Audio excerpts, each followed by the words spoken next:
The fastest way to use up a whole lot of milk, if you have 2 cows that are in milk and you're drowning in the stuff, is to make chocolate milk and feed it to a bunch of people at a potluck. My name is Jennifer. It's Easter morning. Happy Easter. Today our church has a worship service, and then afterwards we have Easter bread. So people bring in lots of sweet goodies and fruit. I'm taking a sour cream coffee cake. It's in the oven right now, but I am also going to take chocolate milk because that's what I have. It is rich, it is super chocolatey, it is creamy. There's none of that graininess that you get from the cocoa powder. It's fast to make. You make your own concentrate. You can control the level of chocolatiness of your milk. It's pretty fantastic. And even with all the chocolate and sugar in it, it's probably a lot healthier than a lot of those things that are going to be served. And anyway, chocolate milk is a food. It's a real food. Like, it's this milk from our cow outside, and my husband is actually out milking. Actually, he's coming in right now with more milk, 4 gallons probably, because that's what we get every day. Chocolate milk is the way to go.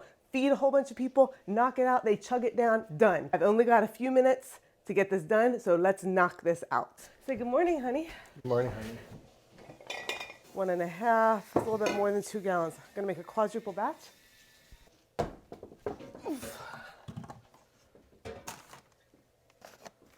How many ounces is this box, John? I can't read. 4 ounces. I'm gonna chop that up and add it in. Today I am quadrupling the recipe because I'm gonna do about 2 gallons, maybe more. You can find the single batch recipe at jennifermerch.com. It doesn't matter what kind of cocoa powder you want, just no sugar. I'm using Hershey's I have left over. I'm using some bulk stuff. I don't think it matters if it's Dutch process or not. Just get cocoa powder. Salt.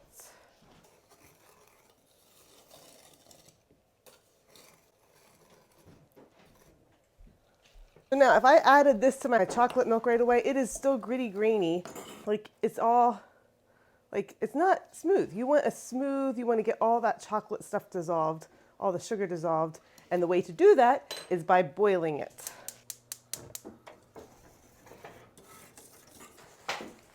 Oh, crap. So while that's coming to a boil, I'm going to chop my chocolate. The reason you're chopping it is it just melts in easier. Keep a good eye on this because there's nothing much worse than burnt chocolate. That's not true. There's a lot of things worse, but burnt chocolate is bad. Okay, it's starting to boil more consistently, but you got to get it to a good boil. Okay, it's boiling. You don't want it to boil high and overflow because this is a small pan and it will boil up, but it's clearly boiling. I'm cooking the cocoa, giving it a richer flavor, releasing more of the oils, dissolving everything. Turn the heat off. So here's the chocolate. I'll let that sit a little bit to melt before I continue to whisk it in. And it takes a teaspoon per recipe, so 4 capfuls for a quadruple. I'm assuming that capful is a teaspoon. Smells like chocolate. Oh, shoot. I did that again? Oh, it's smooth. There's no grittiness. Oh, it's so good. It tastes so creamy and rich. As this cools, it will get thick like a hot fudge sauce, but even thicker. I like to blend it into the milk to get it thoroughly incorporated, and I do it in little bits at a time. Ideally, this should be cooling down before I put it into the milk. I think I'm gonna put this in the fridge a little bit, just to cool down. No, I'm gonna put it in an ice bath. All right, I'm gonna give this a few minutes to cool. I'll stir it every now and then I'll come back and make the chocolate milk. It is not smoking hot, it's still warm. Let me show you this. It is like chocolatey, rich deliciousness, so beautiful and so syrupy, and it will get thick, like a thick caramel sauce in the fridge, but right now it's still warm. Oh, I gotta shake it up first. All the cream, full fat. Adding a bunch of this. Whoa, way more than is needed because I'm making a concentrate. It's gonna be loud. I'm gonna totally make a mess. This is making me nervous. And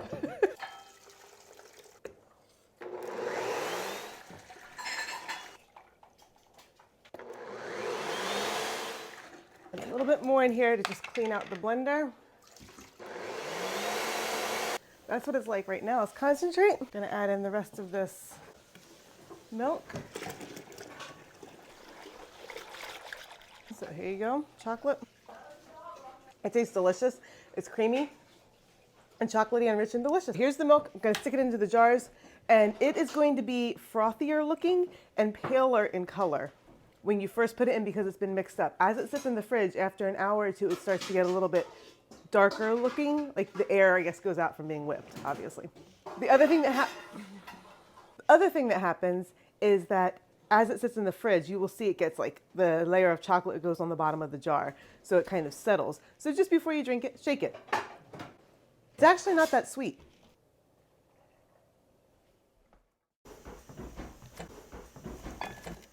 Now, if you did not want to make all the chocolate milk right now and you just wanted to make the concentrate, that's fine. Just go ahead and pour it into a jar, stick it in your fridge, and you can scoop out however much you want. It's going to be thicker because it's cold, so you will definitely want to use a blender or something to mix it up into the milk. The chocolate sauce will stay in your fridge for weeks and be totally fine because of the sugar. But I just find it's easier to make how much we're going to use up in the next few days and make it all in one go, and then we just drink more milk because it's ready. And then we got back from church, and these are all the empty jars.